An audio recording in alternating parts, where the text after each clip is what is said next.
انہوں نے دو ٹوک انداز میں یہ بھی پیغام دے دیا کہ کوئی اس غلط فہمی میں نہ رہے، کیونکہ وہاں پر تحریک طالبان کے کچھ حامی موجود تھے جن کے ذریعے انہوں نے پیغام پہنچانا تھا، تو وہ واضح انداز میں پیغام پہنچ گیا، اور انہوں نے دو ٹوک انداز میں یہ کہا کہ ہم ٹی ٹی پی کے ساتھ مذاکرات کی میز پر نہیں بیٹھیں گے بلکہ ان کا مقابلہ کریں گے۔ ظاہر ناظرین، پاکستان میں دہشت گردی کے جتنے واقعات ہوئے ہیں یا ہو رہے ہیں ان میں زیادہ تر نشانہ آرمی فورسز کو بنایا جا رہا ہے، ہماری سیکیورٹی فورسز ان کا نشانہ ہے، اور ان تمام وارداتوں کے، ان تمام حملوں کے، ان تمام دہشت گردی کے واقعات کی کڑیاں اگر ملائی جائیں تو وہ ٹی ٹی پی کے ساتھ ملتی ہیں، افغانستان میں جا کر ملتی ہیں۔ تو اس حوالے سے پاکستان میں جتنی دہشت گردی ہو رہی ہے اس کے حوالے سے تمام منصوبہ بندی افغانستان میں ہو رہی ہے۔ ہو سکتا ہے اس میں افغانستان کی عبوری حکومت ملوث نہ بھی ہو، لیکن دہشت گرد گروہ جو ہیں وہ افغانستان کی سرزمین استعمال کرتے ہوئے پاکستان کے خلاف حملوں کی منصوبہ بندی میں ملوث ہیں، اور وہ وہیں سے آ کر حملے کرتے ہیں اور پھر واپس اپنی وہاں پر جو ان کے سلیپنگ سیلز ہیں وہاں پہ پہنچ جاتے ہیں۔ تو یہ اس کے حوالے سے بھی آرمی چیف نے واضح اور دو ٹوک موقع اختیار کیا، اور سب سے بنیادی چیز جو اس کانفرنس میں تھی وہ یہ تھی کہ انہوں نے علماء اور مشائخ کو پیغام پاکستان جو بیانیہ تھا اس پر متحد ہونے کی ہدایت کی۔ انہوں نے کہا کہ میں علماء سے یہ درخواست کروں گا کہ وہ پیغام پاکستان بیانیے کو فروغ دیں، فرقہ واریت، لسانیت اور دیگر کسی بھی بنیاد پر کوئی مسلح گروہ بنانے کی بھی اجازت نہیں ہوگی، اور انہوں نے کہا کہ ہم ایسے کسی بھی اقدام کی حمایت نہیں کریں گے بلکہ اس کے خلاف سخت اقدامات کیے جائیں گے اور ان سخت آنی ہاتھوں سے نپٹا جائے گا، ان کا کہنا تھا۔ تو انہوں نے کسی بھی قسم کے مسلح گروہ کی حوصلہ شکنی کی، انہوں نے کہا کہ کوئی مذہبی جماعت یہ نہ سمجھے کہ وہ اپنا کوئی مسلح گروہ بنا کر پاکستان میں کوئی ایسی سرگرمیاں کرے گی جس میں فرقہ واریت یا لسانیت یا کوئی بھی سرگرمی جو منفی ہے یا ریاست مخالف سرگرمیاں ہوں، تو ان کی انہوں نے کہا کہ ہم حوصلہ شکنی کریں گے اور آنی ہاتھوں سے نپٹ کر ان کا قلع قمع کیا جائے گا۔ تو یہ انہوں نے اس حوالے سے علماء کو کلیئر کیا، اور علماء کو باقاعدہ یہ ایک ٹاسک دیا گیا کہ آپ اپنے اپنے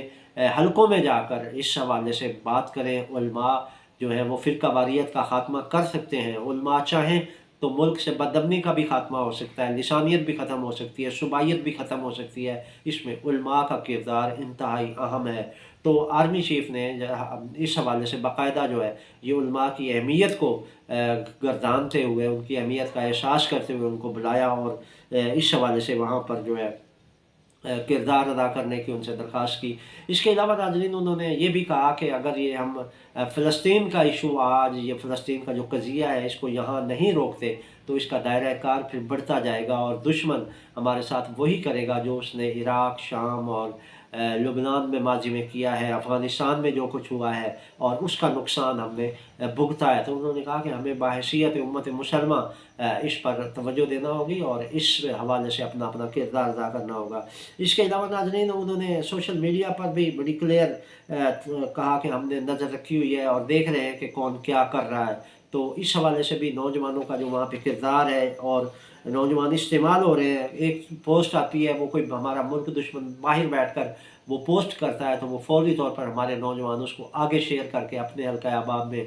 وہ ایک گمراہ کن پروپیگنڈے کا حصہ بن جاتے ہیں پھیلانے کے بعد۔ تو اس حوالے سے انہوں نے کہا کہ نوجوان جو ہیں وہ اپنا کردار ادا کریں، اور مصدقہ جو ہے وہ اطلاعات یا کوئی بیانیہ ہے تو اس کو آگے شیئر کیا جائے۔ ملک دشمنوں کا جو بیانیہ ہے یا اداروں کے خلاف جو ایک بیانیہ ہے جس کا مقصد ہی اداروں کی تذلیل ہے، اس سے اجتناب کرنا چاہیے۔ اس کے علاوہ آرمی چیف نے کہا کہ انتہا پسندی، دہشت گردی اور فرقہ واریت کی پاکستان میں اب کوئی جگہ نہیں ہے۔ تو اس کے حوالے سے بھی علماء کو کلیئر ہونا چاہیے کہ کوئی بھی ایسا بندہ جو فرقہ واریت کو پاکستان میں فروغ دے گا، جو لسانیت کی آگ بھڑکائے گا، جو تعصب کو ہوا دے گا، اس کے خلاف کارروائی ہوگی۔ اور اب آرمی چیف نے کہا کہ ہم پاکستان کو امن کا گہوارہ بنائیں گے اور اس کے لیے ہم حکومت کے ساتھ ہیں، اور انہوں نے یہ بھی کہا کہ جو بھی منتخب حکومت آئے گی آرمی اس کے ساتھ ہوگی، اور ان کے اس جو اقدامات ہوں گے اس حوالے سے ان کی حوصلہ افزائی کی جائے گی اور ان کے ساتھ بھرپور تعاون کیا جائے گا۔ ناظرین، ہمارا دوسرا موضوع امریکی سفیر کی سرگرمیاں ہیں۔ امریکی سفیر نے آج لاہور میں میاں محمد نواز شریف سے ملاقات کی ہے۔ اس کے علاوہ انہوں نے استحکام پاکستان پارٹی کے پیٹرن ان چیف جہانگیر ترین سے بھی ملاقات کی ہے۔ ان کی ملاقات پیپلز پارٹی کے رہنما اور سابق وزیر اعظم یوسف رضا گیلانی سے بھی ہوئی ہے، اور اسی طرح انہوں نے دیگر رہنماؤں سے بھی ملاقاتیں کی ہیں اور یہ ملاقاتوں کا سلسلہ جاری و ساری ہے۔ ناظرین، اس میں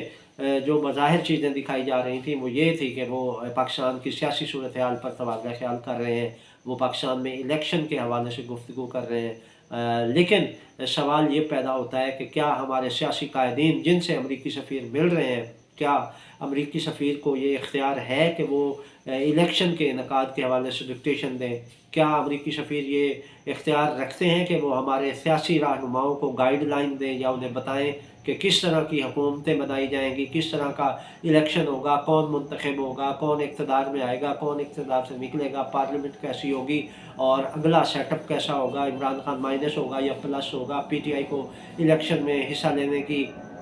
اجازت ملے گی یا نہیں ملے گی؟ تو یہ ساری باتیں ان ملاقاتوں میں ڈسکس ہو رہی ہیں۔ یہ وہی امریکی سفیر ہیں جنہوں نے عمران خان کو رجیم چینج میں، عمران خان کے رجیم چینج میں کردار ادا کیا، اور عمران خان کو صرف اس بات کی سزا دی گئی کہ انہوں نے ملک کو اور ملک کے عوام کو امریکی غلامی سے نکالنے کی بات کی تھی، لیکن آج اس جرم کی سزا یہ ہے کہ عمران خان کو بے بنیاد مقدمات میں جیل میں ڈال دیا گیا ہے، اور آنے والے انتخابات میں بھی ایسا پلان بنایا گیا ہے کہ عمران خان کو مائنس کر کے پی ٹی آئی کو انتخابات لڑنے کی اجازت دے دی جائے، تاکہ عوام جو ہیں وہ یہ جان سکیں کہ الیکشن شفاف ہوئے ہیں۔ لیکن امریکی سفیر کی حالیہ ملاقاتیں اس بات کی طرف اشارہ ہیں کہ حالیہ ہونے والے انتخابات شفاف نہیں ہوں گے، اور اگر یہ شفاف ہوتے بھی ہیں تو اس میں جو حکومت بنے گی وہ کوئی کسی بھی سیاسی جماعت کی حکومت نہیں ہوگی، بلکہ ایک مشترکہ سی حکومت ہوگی، اور اس کے لیے آپ نے دیکھا ہوگا کہ محمد علی درانی صاحب ایک قومی حکومت کے قیام کے لیے سرگرم عمل ہیں، اور وہ یہ کوشش کر رہے ہیں، تمام وہ بھی سیاسی قائدین تھے مل رہے ہیں اور وہ یہ ایک بیانیہ تشکیل دے رہے ہیں کہ ایک سیاسی قومی حکومت بنا دی جائے جو بہتر انداز میں ملک کو چلا سکے اور اس میں تمام سیاسی جماعتوں کا حصہ ہو۔ تو ظاہر ہے جب تمام سیاسی جماعتوں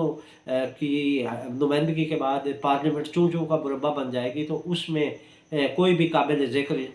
قانون سازی ممکن نہیں ہے، ایسی توقع اب سے ہے۔ تو اس حوالے سے ناظرین، یہ پاکستان کے عوام کو سوچنا چاہیے کہ امریکی سفیر کو اتنا کھل کھیلنے کا موقع کون دے رہا ہے۔ یہ تھی ناظرین اب تک کی اپڈیٹ، تصور شرات کو اجازت دیجیے، اللہ نے کے بعد۔